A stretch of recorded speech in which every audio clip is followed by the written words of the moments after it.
The responsibility of being a parent can be overwhelming. You might be going through a mixture of feelings and thoughts all at the same time. You might be thinking, I really want to get this right, and I don't want to be told by anybody how to bring up my child, and I'm desperate for support. I'm desperate for help to figure this out. And shouldn't I just know how to bring my child up? So, if that sounds like you, take a deep breath. I've got some good news for you. The landscape of parenting support has changed radically over the last 20 years. There have been thousands and thousands of studies looking into healthy development all through childhood and secure attachment in parent and child relationships. Our understanding about what children need from us, parents, has evolved light years, and that understanding has been gradually trickling from the research papers into people's kitchens.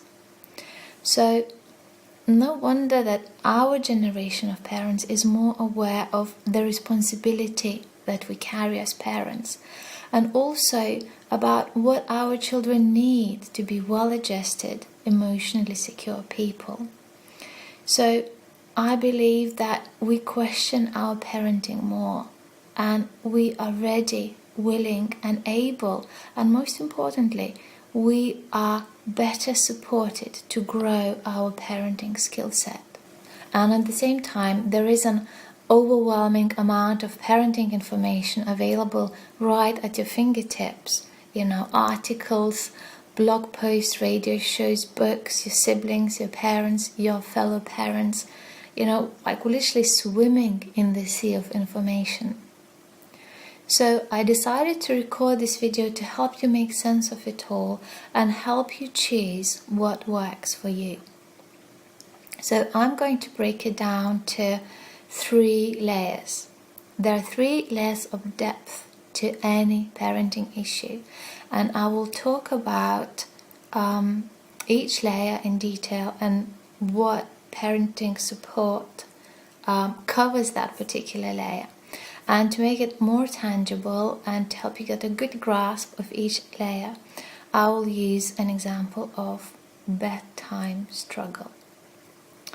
So those layers apply to children of any ages and pretty much any parenting decision or situation you find yourself in. So the first and the most obvious layer is behavior. And so talking about bedtime struggles, and it doesn't matter if you're co-sleeping or your child is sleeping in their own bed, the first thing is that's what you notice. You might notice that you're asking your child 5 times to stop doing what they're doing before bedtime, or putting on PG stands into never-ending chasing game, and brushing teeth is a fight, and so on and so on and so on. So parenting support that focuses on changing the behavior is very practical and very prescriptive.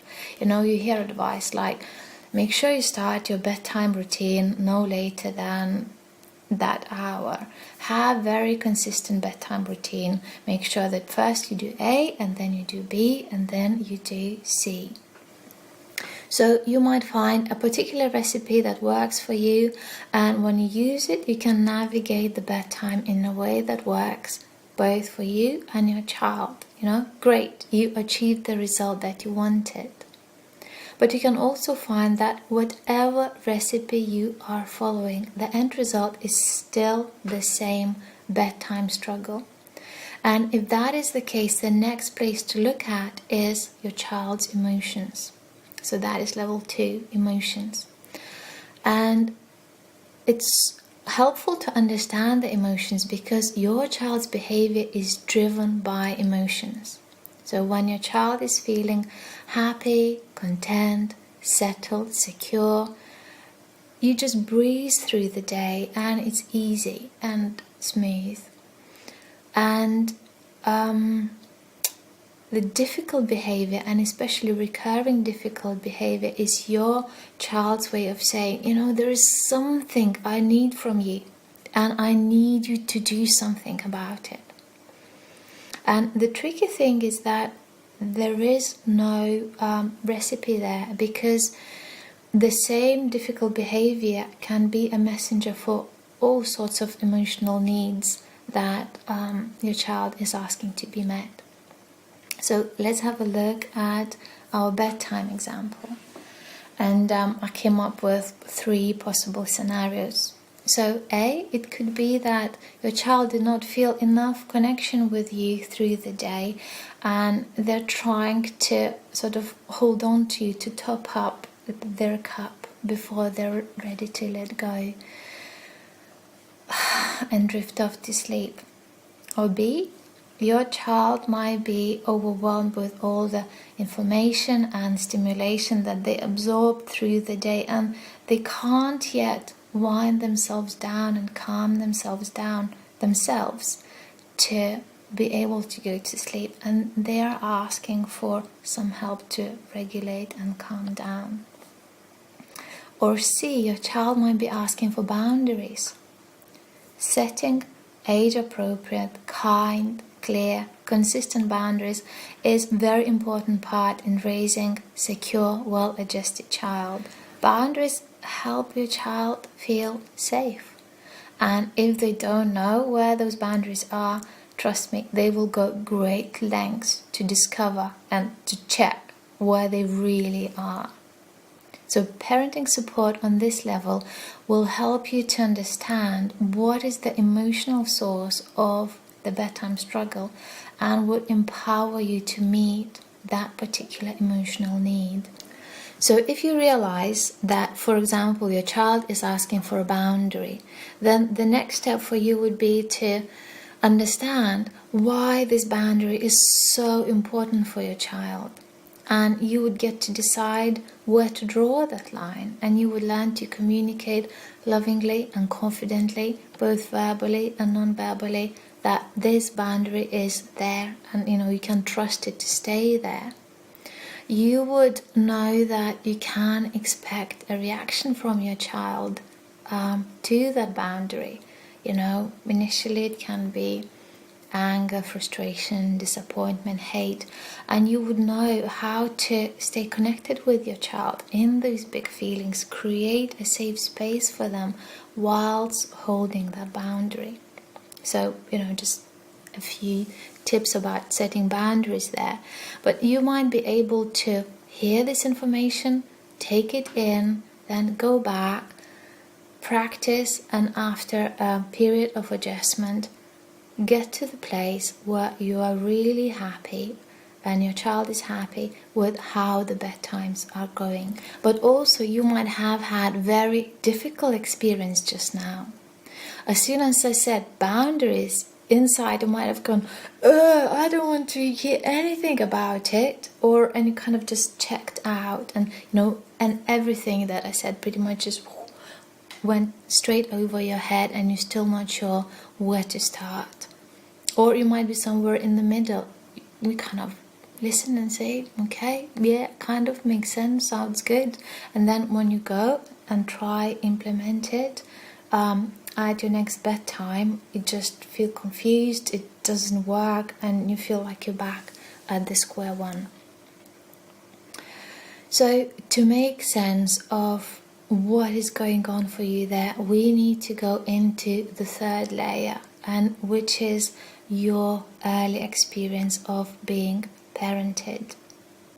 And before I go any further into this, I want to just take a pause and make it very clear that whenever I talk about parents and different ways of parenting, both present and past, it is always with massive appreciation and compassion, with an understanding that every single parent loves their child to bits, and in every given moment they're doing their best. They use every bit of their understanding, their emotional resources, their time to provide to their children.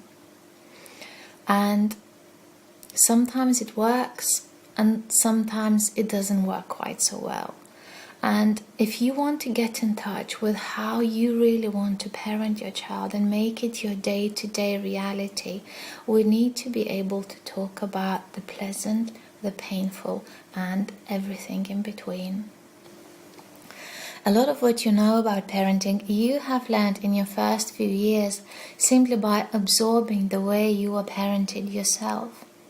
And I'll give you an analogy to make it a bit more tangible. Think about gravity. It was there from the very second you were conceived, and you grew in the pull of gravity in your mother's womb, and then it got stronger after you were born because you did not have the fluid to float about in anymore. And every single move that you made was against the pull of gravity.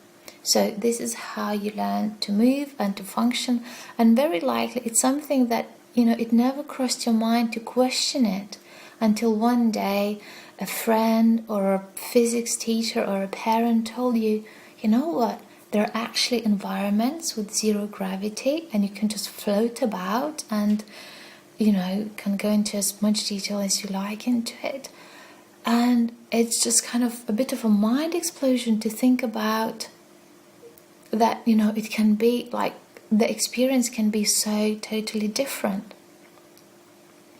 So how does that apply to our conversation about bedtime and boundaries? It is very likely that your experience to be at the receiving end of the boundary still colors the way you think and the way you feel about boundaries. So as a child, you might experience one of the following ways of boundaries being set for you. So, for example, if you received clear and consistent boundaries that were set for you in a kind and caring way, they made you feel safe and warm and loved. And, if I compare those type of boundaries to a house, it would be a solid house with walls that don't move. And if that's your experience, then when I talk about boundaries inside, you go, yes, that makes sense, I can do it. Like all you need is just a very gentle reminder, and then you can go and apply it in your day-to-day parenting. Creating and maintaining boundaries like that take a good deal of commitment and attunement on the parent's part. So understandably, you might have had a very different experience of being at the receiving end of the boundary. And here are a few other examples that I can think of. So it might have felt to you like being put in a cold, bare prison cell and feeling completely isolated, sort of cut off from the people that brought you up. And that happens when, setting boundary, it's not easy. And if a caregiver doesn't feel good about setting the boundary, it might be very difficult for them to hold the child's feelings and reaction to that boundary. And so that no to a certain behavior comes with the no to the feelings and just no to the child in general. Anyway, and that creates that experience of disconnect and maybe even shame. So another example that I can think of is moving landscape and inconsistent boundaries. You did not know what to expect from one day to the next. If we talk about bedtime, one day it could be 7 o'clock, another day you might be putting yourself to bed. And it could have happened if you grew up with somebody who suffered with addiction, so they would be a very different person from one day to the next, depending on whether they were intoxicated or not, for example. The third example that I can think about experience of boundaries is, I would call it out in the open. There was like very weak boundaries, or they were too far, and growing up just felt like roaming around in the wild wood.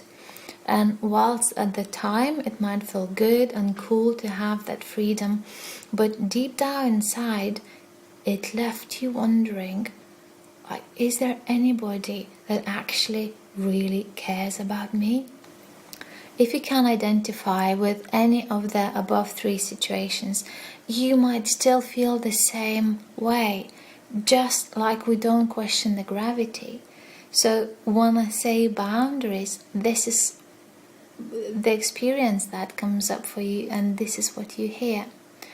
So if that's the case, no wonder you are struggling with setting boundaries and even listening about boundaries, because deep down inside you know that it does not feel good and it's not something that you want your child to go through. So receiving support in this third layer will help you to create the shift that it's been waiting to happen.